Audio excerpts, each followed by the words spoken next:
नमस्कार, मैं स्वतंत्र कुमार और आप सभी का स्वागत करता हूं आपके अपने चैनल शॉर्ट हैंड टीम पर। तो दोस्तों, आज के इस वीडियो में दैनिक जागरण के संपादकीय से 444 शब्दों के डिक्टेशन को हम लोग लेने वाले हैं। इसे हम लोग दो अलग अलग स्पीड में लेंगे। पहली बार में 70 की स्पीड में, दूसरी और आखिरी बार में इसी डिक्टेशन को हम लोग 80 की स्पीड में लेंगे। अगर आपको इस डिक्टेशन की पीडीएफ की ज़रूरत है या इसमें आए हुए महत्वपूर्ण शब्दों की आउटलाइन की जानकारी आप प्राप्त करना चाहते हैं तो आप हमारे टेलीग्राम ग्रुप को ज्वाइन कर लें। ग्रुप से जुड़ने के लिए इसी वीडियो के ठीक नीचे डिस्क्रिप्शन बॉक्स में आपको टेलीग्राम ग्रुप का लिंक मिल जाएगा, उस पर क्लिक करके ग्रुप से जुड़ सकते हैं। अगर वहाँ से दिक्कत आ रही है तो सीधे आप अपने मोबाइल में टेलीग्राम ऐप को ओपन करें और वहाँ पर शॉर्ट हैंड टीम सर्च करके भी ग्रुप से जुड़ सकते हैं और पीडीएफ को प्राप्त कर सकते हैं। तो 70 की स्पीड में आपका डिक्टेशन स्टार्ट होगा 5 सेकंड के बाद। तब तक के लिए आप रेडी रहें।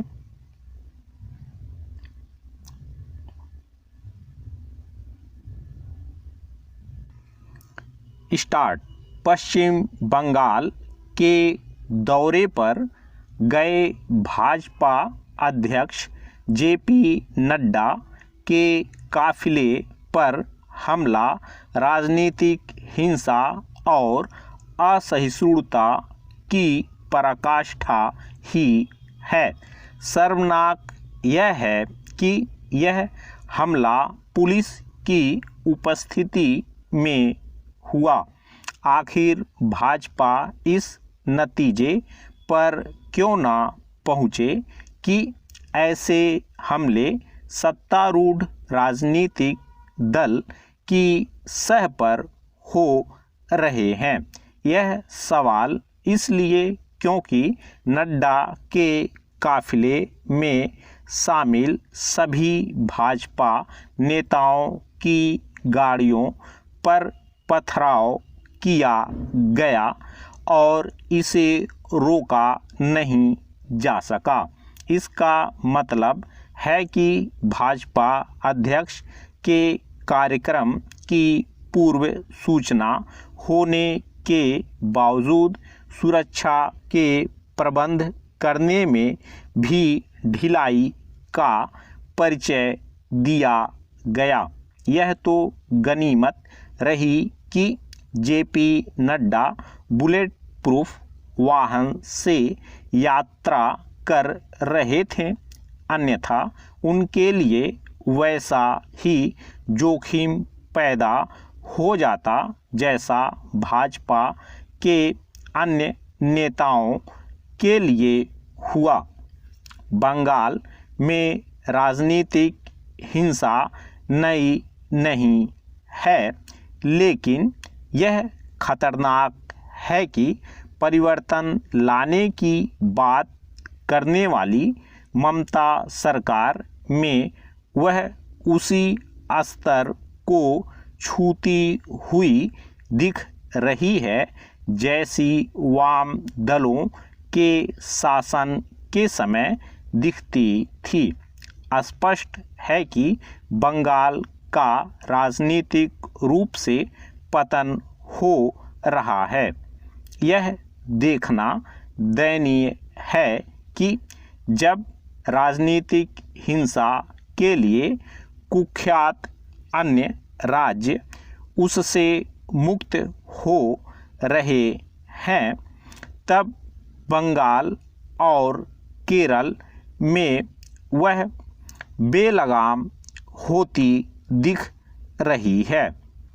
इन दोनों राज्यों की राजनीतिक हिंसा का चिंताजनक पक्ष यह है कि उसे लेकर अन्य राजनीतिक दलों और सामाजिक सांस्कृतिक संगठनों के साथ ही मीडिया का एक हिस्सा भी उदासीनता का परिचय देता है। यह उदासीनता इसलिए दिखाई जा रही है क्योंकि राजनीतिक हिंसा के निशाने पर भाजपा है। यह अनदेखी राजनीतिक हिंसा को दिया जाने वाला मौन समर्थन तो है ही, वैचारिक असहिष्णुता का परिचायक भी है।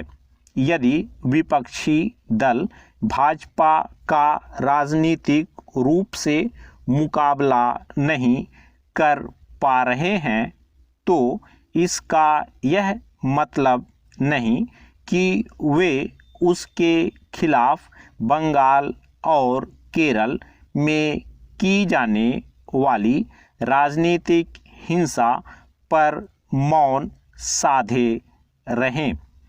इस मौन के नतीजे अच्छे नहीं होंगे। किसी भी दल के प्रति दिखाई जाने वाली राजनीतिक हिंसा बिना किसी किंतु परंतु अस्वीकार होनी चाहिए। यह देखना दुखद है कि भाजपा जिस राजनीतिक हिंसा से दो चार है उसकी अन्य राजनीतिक दल निंदा करना तो दूर रहा, उसका संज्ञान भी नहीं लेते। समस्या केवल यही नहीं कि विपक्षी दल केरल और बंगाल की राजनीतिक हिंसा पर चुप्पी साधे रहते हैं, बल्कि यह भी है कि वे केंद्र में सत्तारूढ़ भाजपा के शासन करने के अधिकार को भी अलोकतांत्रिक तरीके से चुनौती देने में भी लगे हुए हैं। नए कृषि कानूनों की वापसी पर अड़े विपक्षी दल जैसा रवैया प्रदर्शित कर रहे हैं उससे यही प्रतीत होता है कि उन्हें अपने राजनीतिक स्वार्थों की अधिक परवाह है। स्टॉप। दोस्तों, इसी डिक्टेशन को दूसरी और आखिरी बार में हम लोग 80 की स्पीड में लेंगे और आपका समय स्टार्ट होगा 5 सेकंड के बाद। तब तक के लिए आप रेडी रहें।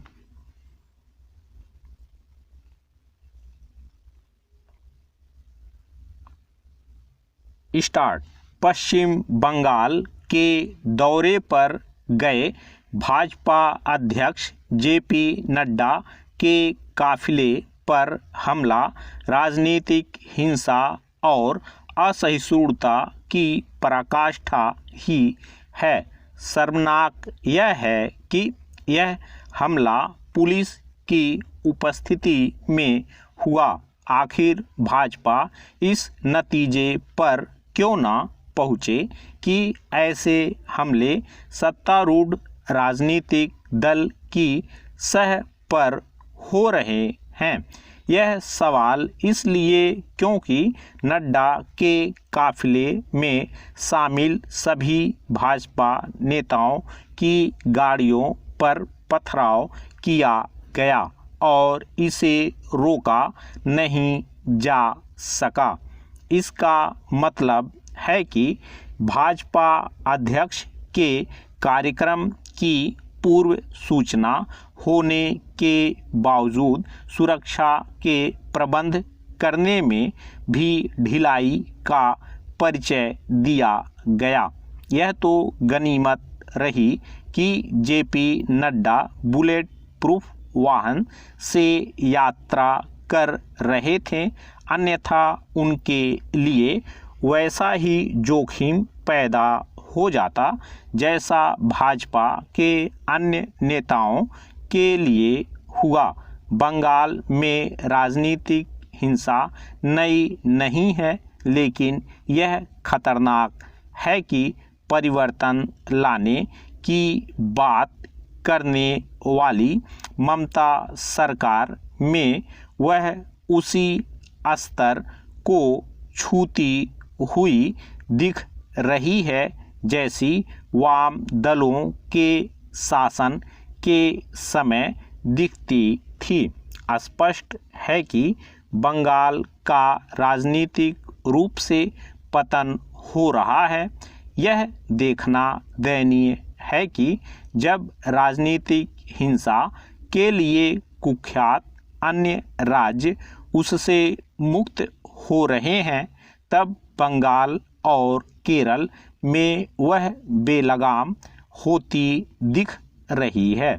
इन दोनों राज्यों की राजनीतिक हिंसा का चिंताजनक पक्ष यह है कि उसे लेकर अन्य राजनीतिक दलों और सामाजिक सांस्कृतिक संगठनों के साथ ही मीडिया का एक हिस्सा भी उदासीनता का परिचय देता है। यह उदासीनता इसलिए दिखाई जा रही है क्योंकि राजनीतिक हिंसा के निशाने पर भाजपा है। यह अनदेखी राजनीतिक हिंसा को दिया जाने वाला मौन समर्थन तो है ही, वैचारिक असहिष्णुता का परिचायक भी है। यदि विपक्षी दल भाजपा का राजनीतिक रूप से मुकाबला नहीं कर पा रहे हैं तो इसका यह मतलब नहीं कि वे उसके खिलाफ बंगाल और केरल में की जाने वाली राजनीतिक हिंसा पर मौन साधे रहें। इस मौन के नतीजे अच्छे नहीं होंगे। किसी भी दल के प्रति दिखाई जाने वाली राजनीतिक हिंसा बिना किसी किंतु परंतु अस्वीकार्य होनी चाहिए। यह देखना दुखद है कि भाजपा जिस राजनीतिक हिंसा से दो चार है, उसकी अन्य राजनीतिक दल निंदा करना तो दूर रहा, उसका संज्ञान भी नहीं लेते। समस्या केवल यही नहीं कि विपक्षी दल केरल और बंगाल की राजनीतिक हिंसा पर चुप्पी साधे रहते हैं, बल्कि यह भी है कि वे केंद्र में सत्तारूढ़ भाजपा के शासन करने के अधिकार को भी अलोकतांत्रिक तरीके से चुनौती देने में भी लगे हुए हैं। नए कृषि कानूनों की वापसी पर अड़े विपक्षी दल जैसा रवैया प्रदर्शित कर रहे हैं, उससे यही प्रतीत होता है कि उन्हें अपने राजनीतिक स्वार्थों की अधिक परवाह है। स्टॉप।